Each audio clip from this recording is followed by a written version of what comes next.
Salut tout le monde les amis, une petite briefing sur la colonne d'aujourd'hui. Donc on fait remplacement de colonne eau chaude sanitaire et recyclage. Donc on va pas faire le traversé parce que nous on a d'accès en dessous ni au-dessus.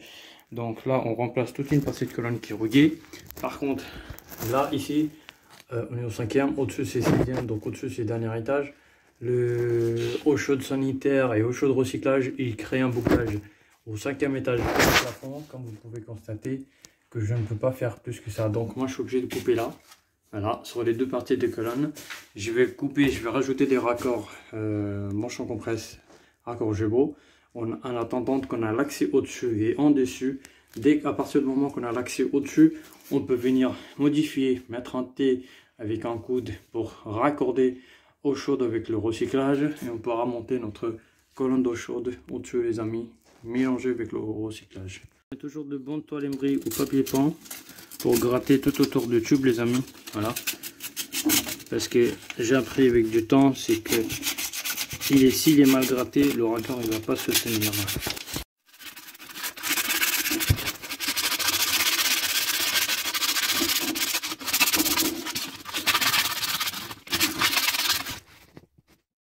Présentation de raccord manchon compresse les amis sur place.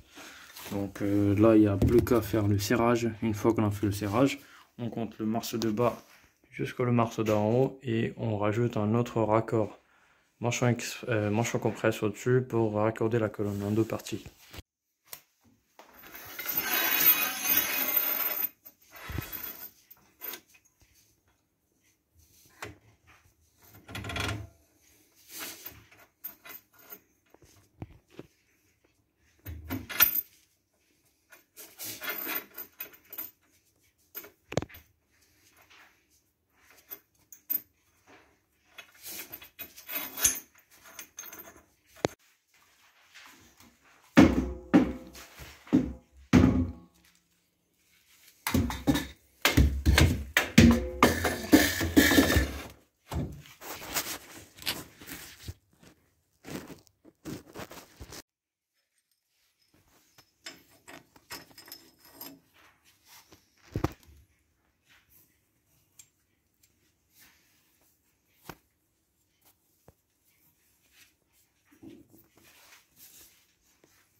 Voilà, donc la colonne entière, elle est complètement prête les amis. Donc j'avais retiré la vanne avec le compteur et les joints à remplacer.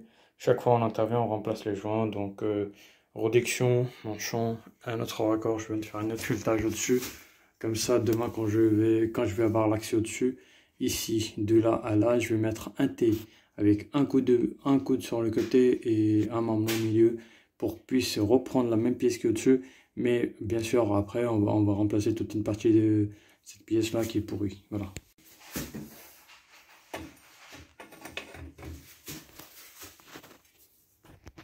Voilà. Ça tombe pile poil, les amis. Voilà.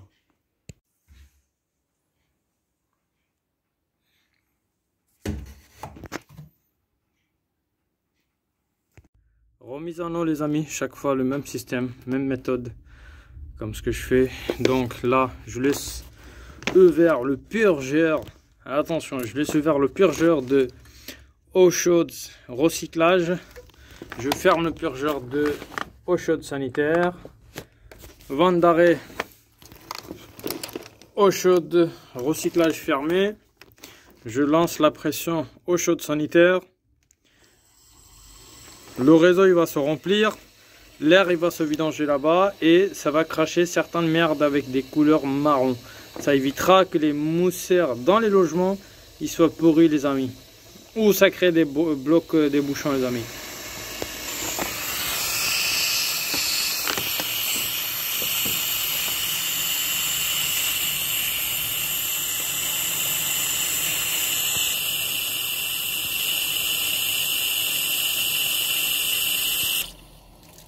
Voilà, voyez la couleur de l'eau là? Toute une partie de saleté là, voyez là? Donc là, je vais essayer de manipuler le purgeur. Ça crache sur ma gueule, c'est pas grave. Je vais essayer de manipuler le purgeur. Parce que des fois, on n'arrive pas à le fermer. Donc je suis obligé de la fermer des fois avec la pince parce qu'il y a des merdes qui se coincent. Donc là, hop, je ferme. J'ouvre. Tout va bien, pas de fuite. Pourquoi il n'y a pas de fuite? Parce que sinon j'aurais entendu un bruit d'eau. Donc là, je vais monter pour vérifier si tout va bien dans les logements, les amis. Donc là, l'eau il commence à être un peu tiède. Tout va bien, on va lancer. En fermant le purgeur, on va essayer de lancer le réseau eau chaude recyclage en route. Une fois le purgeur fermé, hop, on lance le eau chaude recyclage. Tout il fonctionne parfaitement. Donc maintenant, on va faire le remplissage des WC par la colonne d'eau froide. Par contre, ça, cette partie-là, faut pas être pressé, faut pas être trop stressé. Faut le laisser remplir petit à petit, petit à petit. Voilà. On va faire mise en eau, les amis. Ça a l'air de fonctionner parfaitement. Hop.